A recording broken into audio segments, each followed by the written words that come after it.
Los hemos abarcado enormemente en este canal, sin embargo, hoy lo volveremos a recalcar por ser muy impresionantes y muy numerosos. Los cometas, siempre los hemos abarcado en diferentes momentos de nuestras vidas y también de la historia los hemos abarcado. Y siguen siendo lo mismo, cuerpos celestes compuestos de hielo y rocas que al acercarse al Sol, su hielo se sublima al calor del Sol y entonces se forma una coma, una envoltura gaseosa y al final también, debido a la acción del viento solar, esa coma azotada, se forma entonces la cola. Esa característica formación que llama mucho la atención de los cometas y que fue el motivo del origen de su nombre. Aún así, esos cuerpos siguen sorprendiéndonos y una y otra vez. Y en esta ocasión nos adentraremos en un cometa más. Y este cometa es espectacular, aunque no tan conocido. Es el cometa periódico Tempel-Tuttle. El cometa Tempel-Tuttle tiene una larga historia y llamativa. Sin embargo, a pesar de no ser tan conocida, igualmente llama la atención. Se trata de un cometa periódico, como dijimos anteriormente, es decir, tiene un periodo definido y es un cometa espectacular. En este video abarcaremos grandes detalles sobre este cometa y demostraremos lo impresionante que es y por qué y lo sigue siendo hasta el día de hoy. Todo se remonta a 5000 años antes del descubrimiento oficial de este cometa. Todo iba bien en el sistema solar y este cometa, con un diámetro estimado de 3,6 kilómetros, se aventuraba hacia el centro del sistema solar, pero en el momento se acercó demasiado a Urano, el séptimo planeta del sistema solar. El acercamiento extremo a este gigante de hielo causó que el cometa empezara a alterarse en su trayectoria, y así fue. Desde entonces, el cometa pasó de una trayectoria que lo llevaba al cinturón de Kuiper a tener un periodo de 33 años, es decir, mucho más cerca de lo que está este disco circunestelar. Sin embargo, sigue siendo cercano a los confines del sistema solar, pero entonces quedó atrapado en una trayectoria elíptica alargada y retrógrada, con una inclinación de 162,48 grados, un perihelio de 0,975 unidades astronómicas y un afelio de 19,732 unidades astronómicas. Así fue como desde entonces el cometa empezaría a hacer sus respectivas apariciones. En enero de 1035 en China y en octubre de 1234 en Japón, es posible que el cometa haya sido visto, ya que en esos momentos apareció un cometa. Sin embargo, los cálculos no son del todo precisos para saber si en verdad se trataba del cometa Tempel-Tuttle.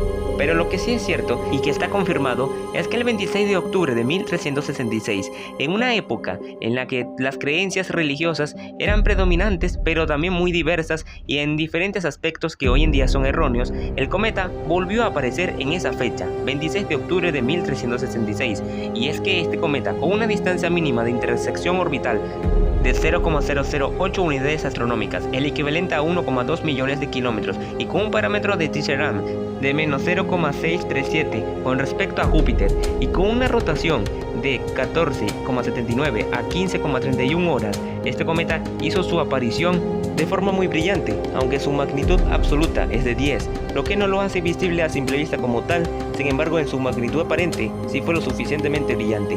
En 1699 el cometa volvió a aparecer, esta vez siendo estudiado por Gottfried Kirch en una época en la que los cometas estaban empezando a conocerse mucho mejor y la astronomía estaba evolucionando, a ser una ciencia que en verdad se destaca por estudiar los cuerpos con la precisión científica como tal la conocemos hoy.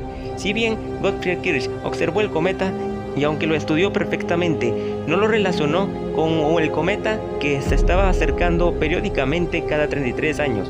En 1832, el cometa volvió nuevamente a aparecer, después de pasar el perihelio en 1800. En esta ocasión, se acercó a 0,064 unidades astronómicas, el equivalente a 9,6 millones de kilómetros. En pleno siglo XIX, el cometa estaba volviendo a pasar, pero no fue sino definitivamente el 19 de diciembre de 1865, cuando Ernest Wilhelm Tempel lo observara y lo estudiara, y el 6 de enero de 1866, Horace Parnell-Tuttle también lo observara y lo estudiara, esta vez en el perihelio. Y en ambos casos se notó una clara relación entre ambos cometas que ambos astrónomos habían observado. Primero, los parámetros orbitales indicaban claramente de que se trataba del mismo cometa, el cual era de tipo Halley, es decir, que posee un periodo definitivo, y en 1866 William Huygens observó nuevamente el cometa en observaciones espectroscópicas, convirtiéndose entonces en el segundo cometa en ser estudiado por medio de esta forma. Y entonces los cálculos matemáticos fueron realizados respectivamente, y tras ello se descubrió definitivamente de que se trataba del mismo cometa y recibió su nombre oficial, 55 periódico Tempel-Tuttle. Pero no todo terminó allí. En 1933, Kanda observó nuevamente el cometa y empezó a sospechar de que la aparición de 1366 era el mismo cometa el que había aparecido en ese momento. Y entonces se fue llevando a cabo los estudios. El 30 de junio de 1965, Joachim Schuchard, en el Observatorio Boyden de Sudáfrica, con ayuda del Observatorio Palomar en Estados Unidos, nuevamente observa el cometa, y esta vez pasó a 0,0229 unidades astronómicas, el equivalente a 3,43 millones de kilómetros, confirmando la aparición de 1366 como del mismo cometa.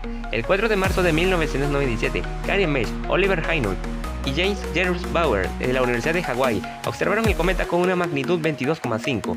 El 9 de enero de 1998, el telescopio espacial Hubble tomó esta fotografía, y el 28 de febrero de ese mismo año hizo su aparición más cercana a la Tierra, con una magnitud aparente de 7,4 y 7,8, y siendo observado por última vez el 5 de julio de dicho año. Desde entonces, el cometa ha estado viajando a través de una larga trayectoria elíptica alrededor del Sol. Su albedo está en 0,04, por lo que hace que su brillo baje. Es un cuerpo negro denominado de esta forma de 330 grados Kelvin. A pesar de esto, presenta un tono rojizo. Esto refleja claramente que el cometa posee una composición helada muy ligera, lo que lo hace muy poco denso. En el infrarrojo se ha observado claramente esto.